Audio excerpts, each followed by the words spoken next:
Pra nga 90-ta e këndej, nga tranzicioni komunist në demokratik, ne kem pa një vazhdimsi të shkatrimit, demolimit,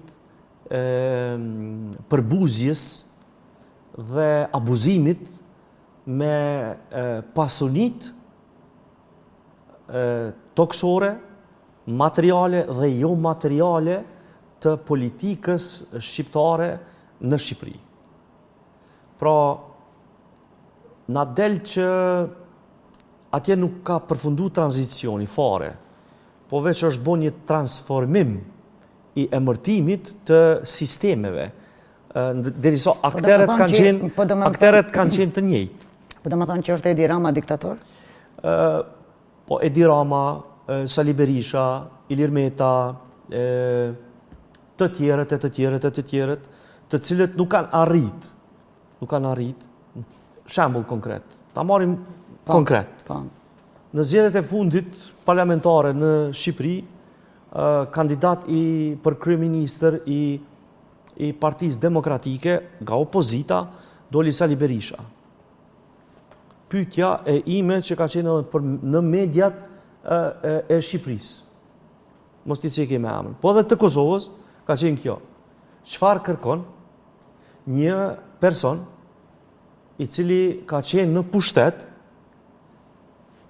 dhe në opozit, akter politik kyç në Shqipëri për 35 vite rresht dhe prap kandidon për m'ia përmirësu jetën shqiptarëve. Çfarë kërkon? Çfarë kërkon? Çka po ta merr mendja ty, çka kërkon? Kërkon pushtet. Pse? Për pasurim dhe për ruajtje të miqenjes së tij të cilën e ka kriju për 35 vite. Dhe shqiptari i gjorë i Shqipërisë vazhdon me mbajt shpresa të një personalitet për 35 vite që nuk ka arrit m'ia përmirësu gjendjen ekonomike, sociale, kulturore në shtetin ku ai ka qeverisë. Do thonë, në njërën anë nuk mundet me u fajsu ndoshta kandidatura në fjalë apo politika shtetërore e Shqipërisë, sa mundet me marë fajin apo sa mundet me ju bart faji vetë qytetarëve në Shqipëri, votuesve.